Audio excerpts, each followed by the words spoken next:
karena kasih setianya mempertemukan kita kembali dalam acara renungan pagi hari ini. Tahukah saudara-saudara bahwa Allah sangat mengasihi kita? Ya, ada tercatat dalam Yohanes 3 ayat 17, sebab Allah mengutus anaknya ke dalam dunia bukan untuk menghakimi dunia, melainkan untuk menyelamatkannya oleh Dia. Saudara, misi Bapa mengutus anaknya adalah untuk menyelamatkan dunia, bukan untuk menghakimi dunia. Mengapa Bapa ingin menyelamatkan?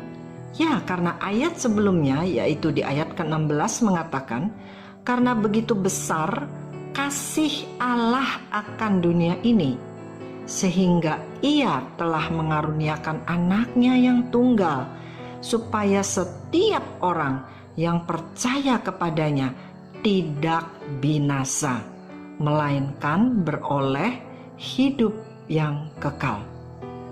Tuhan Allah menyelamatkan kita karena Dia sangat mengasihi kita semua. Kasih sayang Tuhan kepada kita, khususnya orang percaya yaitu gerejanya, yang juga adalah kekasih-kekasih Kristus yang dikasihinya, digambarkan oleh Salomo dalam Kidung Agung.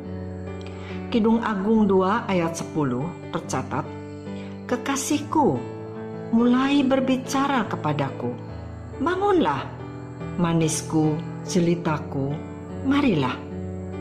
Ayat 14, "Merpatiku di celah-celah batu, di persembunyian lereng-lereng gunung, perlihatkanlah wajahmu, perdengarkanlah suaramu, sebab merdu suaramu dan elok wajahmu." Jadi sekali lagi saya bacakan ayat 10 dan ayat ke-14. Bangunlah atau rise up bahasa Inggrisnya, bangunlah manisku, jelitaku, perlihatkanlah wajahmu, perdengarkanlah suaramu, sebab merdu suaramu dan elok wajahmu. Saudara-saudara, pemuda-pemudi kita mempunyai panggilan sayang-sayangan. Ada honey, ada love, ada sayang, ada buncis, ada wah macam-macam deh. Nah, Alkitab kita juga keren. Alkitab mencatat kita dipanggil oleh Allah sebagai my dove, merpatiku. Merpati selalu hidup sepasang dan mereka setia kepada pasangannya. Jadi saudara-saudara, panggilan pertamanya adalah merpatiku. Bukankah itu manis? Kedua, kita dipanggil manisku, jelitaku. Dan juga ada kata bangunlah. Kalau kita disuruh bangun, berarti bisa-bisa Tuhan melihat posisi atau keadaan kita belum bangun, betul? Bayangkan Tuhan sedang chasing, sedang mengajar kita, tapi kitanya masih tertidur.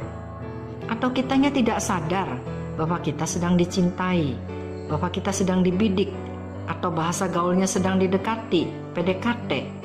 Maka sia-sialah kasih Tuhan yang sudah mengorbankan nyawanya bagi kita di kayu salib. Sadarlah saudara-saudara, bangunlah. Dia mengajak saudara untuk bangun, yang dalam bahasa Inggrisnya dikatakan rise up. Kata rise up menunjukkan kepada kita bahwa Tuhan mengajak kita ke suatu tempat yang lebih tinggi, tempat yang secara rohani digambarkan sebagai secret place of the Most High. Saudara di dalam Yesus tersembunyi dari pekerjaan dan kuasa si jahat.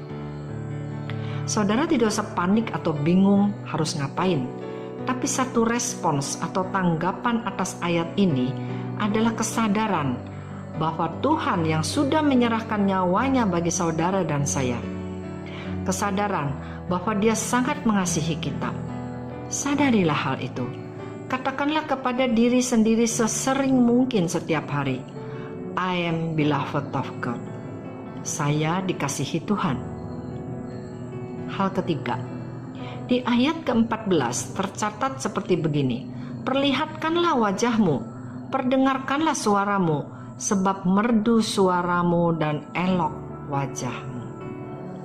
Tuhan ingin kita muncul. Tuhan ingin perlihatkanlah wajahmu. Tuhan mau kita menyapa Dia, mengenali keberadaannya, bahwa Dia eksis dalam hidup kita. Dia adalah Allah yang hidup. Perdengarkanlah suaramu, sapalah Dia, perkatakan yang manis, bersyukur akan kasih-Nya, pujilah Dia, bacalah firman-Nya. Sebab tahukah saudara, bahwa suara saudara yang berdoa, yang menyapa Dia, bagi Dia adalah merdu, dan Dia memuji kita elok rupanya. Kekristenan bukan sekedar agama, tetapi keintiman, relationship. Sebab hubungan saudara dengan teman-teman atau dengan suami atau istri juga bukankah harus dibina, disapa. Demikian juga hubungan intim kita dengan Tuhan. Terpujilah nama Yesus selama-lamanya.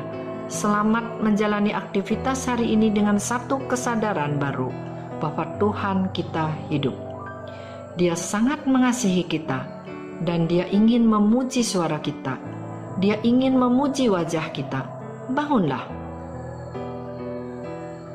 Haleluya. Amin.